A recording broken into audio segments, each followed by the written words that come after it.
At Make, we're working on our new series, House on the Outlands, and we're really excited to share with you our process and what it's like to take a shot from start to finish.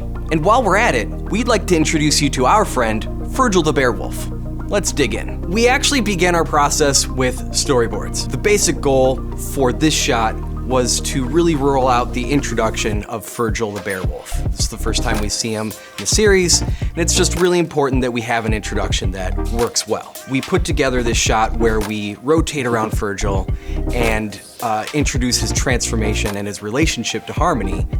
After we get our idea down, we really just want to move right into rough animation. Rough animation is really just where all of this thinking happens. For the animator, they're really looking at the character model sheet a lot and making sure their first representation of the character is as accurate as they need it to be. However roughly you want to do that, it's really dependent on the artist. Josh likes to one-shot his forms, and then some artists are really scratching rough with it. It's really just up to the artist here. So after you've done your rough animation, you've done all your thinking about the shot, it's time to move into cleanup. Cleanup is really more about imbuing the final illustration and style into every frame.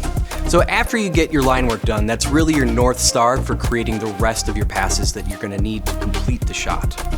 What passes you need depends what you want to communicate in the shot. We needed a shadow and highlight pass for the dramatic reveal of the character, and then anything that glows needed its own pass, so things like the windows coursing behind him received a glow effect.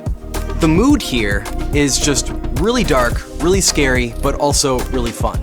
And so this shot captures all of that. What is most useful about creating these passes is that they really give you tools that you can use to create the mood and aesthetic that you desire. So you've got all your pieces, and now it's time to put it all together. And this is what comping is for. I like to think about this as you're putting together a digital diorama of all of the layers that you've created. So you take your line work, your colors, your shadows, and you give them a final treatment that gives you the final aesthetic of your shot. Comping this shot specifically, there were a few key elements. There's the animated ground plane, the rotating character, and the windows in the background. And each element needed to receive its own treatment. You know when you're done with the shot when you're getting to those final details. And these are your treatment layers. These are things like noise grain or dust and scratches to really season the image with that fun/scary vibe that we're going for. These treatment layers really put the cherry on top, but sometimes you need to make it a big cherry. So if you would like to see more of Furgil, join us in House in the Outlands.